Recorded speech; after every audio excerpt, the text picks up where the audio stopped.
Good evening, everyone. One of Canada's most popular tourist destinations is a ghost town tonight.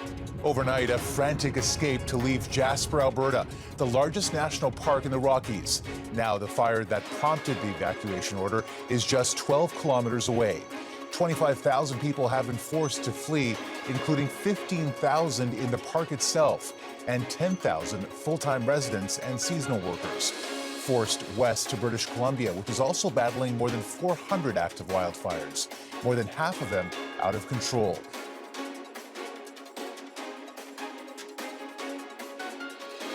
Omar, they can come here to get the basics, along with help finding a place to stay, money for food and clothing, as well as health care and pet care.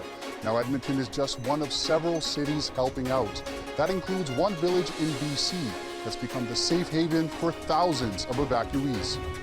Usually it only takes an hour and a half to reach Valemount, BC from Jasper, but Matricia Bauer says last night it took her nearly 5 hours. And I think a lot of us were worried about running out of gas, so we would go a car length and then we would shut off our car for 15 minutes. Bauer and 10 other people are currently sleeping in their vehicles outside of their friend's house in Valemount.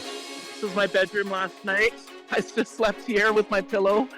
Yeah, and then the rest of the crew, some of them have pretty bougie campers.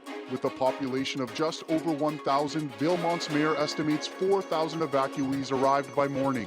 He says they're still welcome, but there's no place for them to stay. We are accepting, we just know that there are no accommodations available, and that just the basic necessities are here. Valemount has set up an emergency operations center, and volunteers are working around the clock. Business owners have really stepped up. Residents have really stepped up. One of those businesses is the Valemount Pines Golf and RV Park. It currently has 500 evacuees staying on its grounds for free. It's also providing significant discounts on food. For them to stay here, it's not going to cost me anything. It's what every person should do. Some evacuees are staying in tents, but most are living out of their cars. The park's general manager, Brian Oates, says they're trying to make the best out of a bad situation. Right now, the golf course is full. Everybody's golfing, and we got playground for the kids, and it's kind of like a disaster that we're trying to make better for the people that are.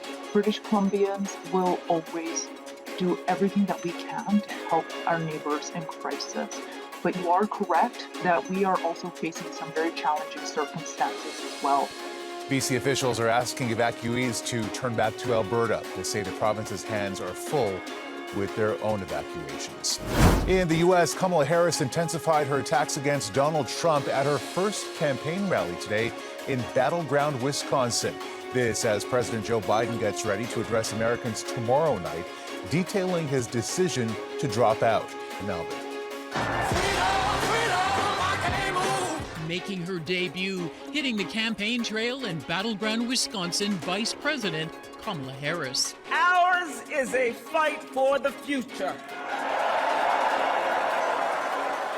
And it is a fight for freedom.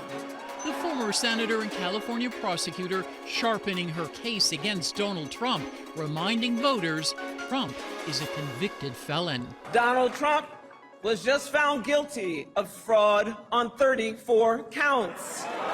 So hear me when I say, I know Donald Trump's type.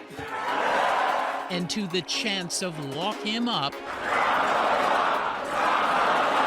the Harris campaign has locked down enough delegate pledges for her to become the party's presidential nominee. To unite behind a new nominee, and boy oh boy, are we enthusiastic. Senator Chuck Schumer almost giddy as the two top congressional Democrats endorse Harris.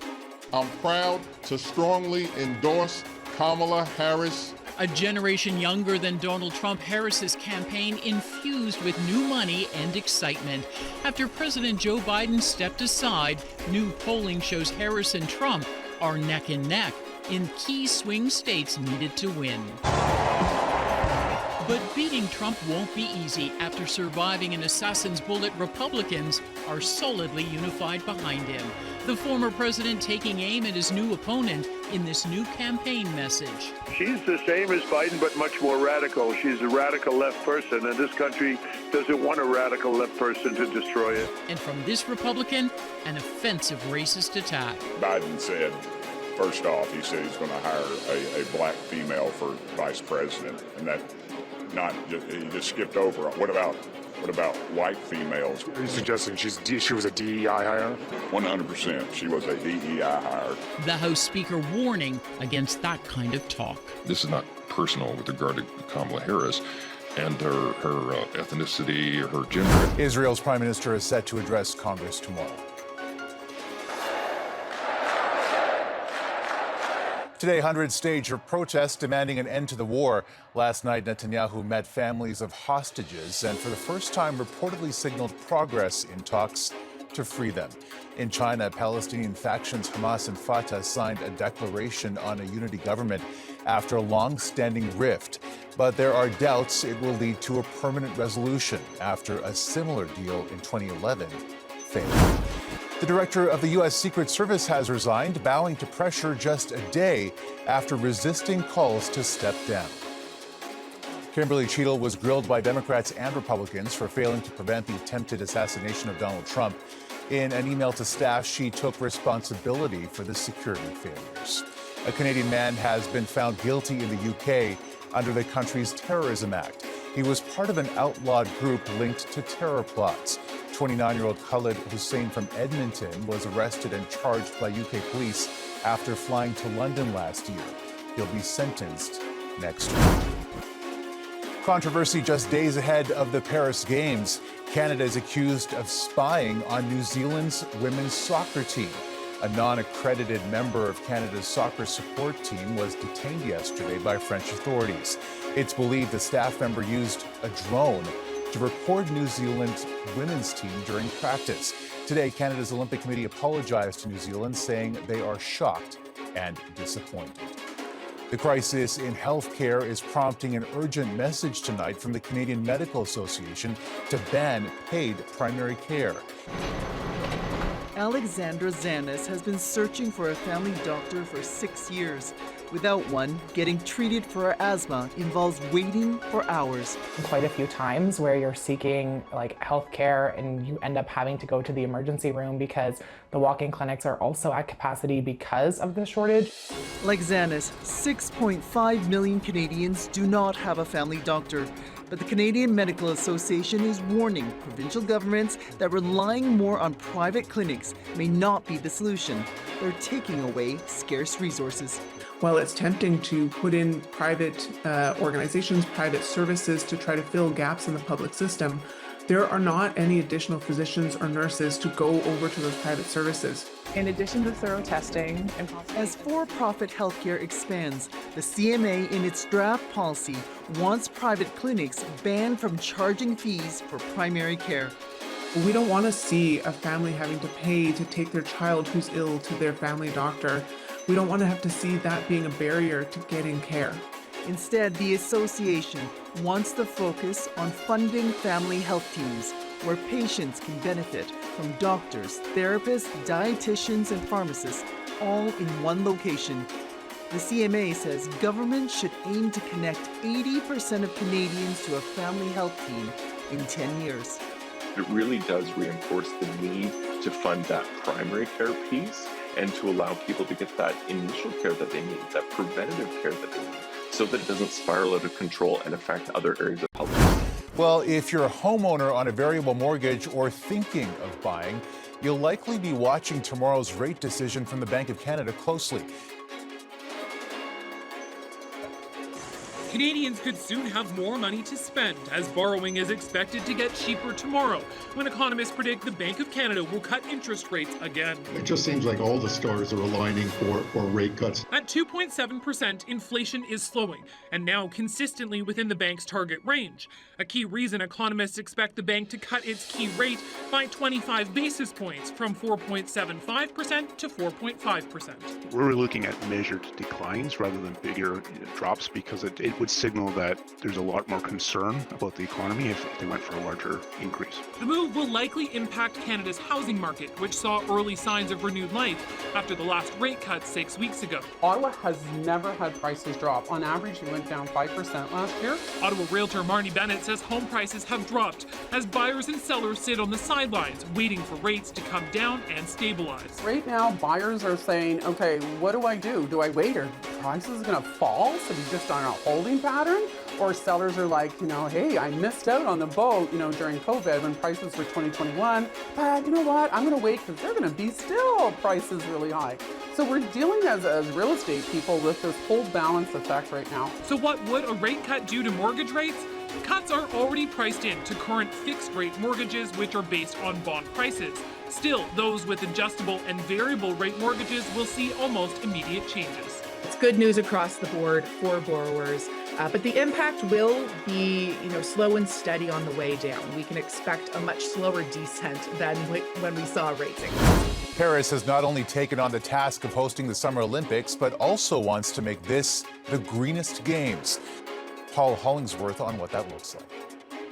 Air pollution in Paris has reached such alarming levels it is linked to more than 8,000 deaths each year. These giant outdoor filters have been built to provide clean air for the athletes and people visiting the city for the Summer Olympics. This is good air. You can breathe. You feel it. Divert Nova Scotia operates green programs, and they are paying close attention to the environmental strategies deployed in Paris. The organization's development officer, Catherine Bremner, says promoting sweeping changes on the Olympic stage is a global educational opportunity. By taking it to this mainstream and having it in the news and showing how it can be actually applicable, I think that just is a huge win for us. But only 2 of them are newly constructed. Each was built using low-carbon construction methods. Venue seats were made from recycled waste. Recycled materials were also used to make beds and furniture in the athletes' village. They're using the badminton shuttlecocks in some of the furniture, so they're repurposed old shuttlecocks to build the furniture. I just love that it's such a platform to share these ideas. If the environmental goals are reached in Paris, the 2024 Olympics will produce only half of the carbon footprint of London in 2012 and Rio in 2016. Snoop Dogg posted this photo on social media after being selected as one of the final torchbearers of the Olympic flame ahead of the opening ceremony on Friday. And there are reports a Canadian superstar could also play a prominent role. Celine Dion was spotted greeting fans in the host city, fueling speculation she might perform at the opening ceremony. 2, when she was diagnosed with stiff person syndrome, forcing her to halt her tour. Well, Celine Dion has lent her voice to the Deadpool series. The 3rd installment opens in theaters on Friday. But today, stars Hugh Jackman and Ryan Reynolds were in Toronto to talk about the Marvel movie. I can't believe that 24 years I didn't put on the yellow and blue. And one of the first things Orion said when I said I want to do the movie is we've got to do yellow and blue. And I was like, all right. As soon as I put it on, it all made sense. And now I actually sleep in the costume. Yeah. The second thing I said was make sure you steal the costume at the end of the movie. I did. Fans were eager to see the stars of the movie at a special screening today. Toy maker Mattel is launching a new Barbie aimed at making the doll more inclusive. All I wanted was a role model that looked like me, and finally we have one. The new visually impaired Barbie carries a white and red cane with a marshmallow tip. Mattel partnered with the American Foundation for the Blind to create the new version of the doll, whose clothes include tactile fabrics such as satin and ruffles, as well as packaging. Growing concern tonight about Prince Edward Island's world-famous oysters, and it has to do with a parasite some are worried could threaten a multi-million-dollar industry. Prince Edward Island oysters are renowned. Tourists flock to taste them. But the industry has an unwanted visitor, a parasite. And depending what happens, the industry is going to have to adapt. Canadian Food Inspection Agency confirms multinucleate sphere X disease, or MSX, was found in Bedeque Bay, and more samples are being tested. It's a microscopic parasite that's harmless to humans, but harmful to oysters. It causes disease, stunts growth, and kills the shellfish. The oysters, perfectly safe to eat. There's, PEI oysters are still here, still being produced, still being processed and marketed.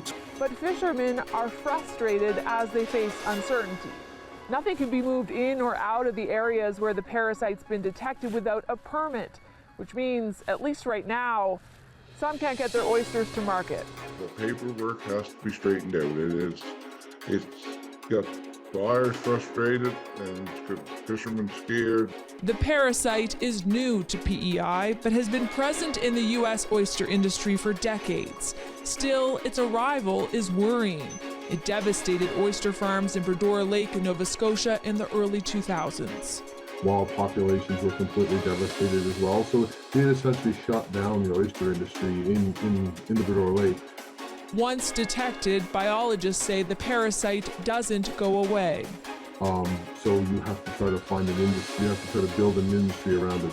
A potential major challenge to a multi-million-dollar industry. A dedicated superfan is making his way across Canada to watch games at all 9 CFL stadiums.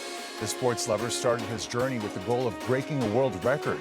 It's now turned into a countrywide fundraiser. In a crowd of thousands, one CFL fan is easy to spot this season. People on the sidewalk say, hey, it's the guy with the bucket. Chris Tomofachuk is 2/3 into his record-breaking attempt for the fastest visit to all 9 CFL stadiums. His custom jersey and bucket becoming a common sight in the stands.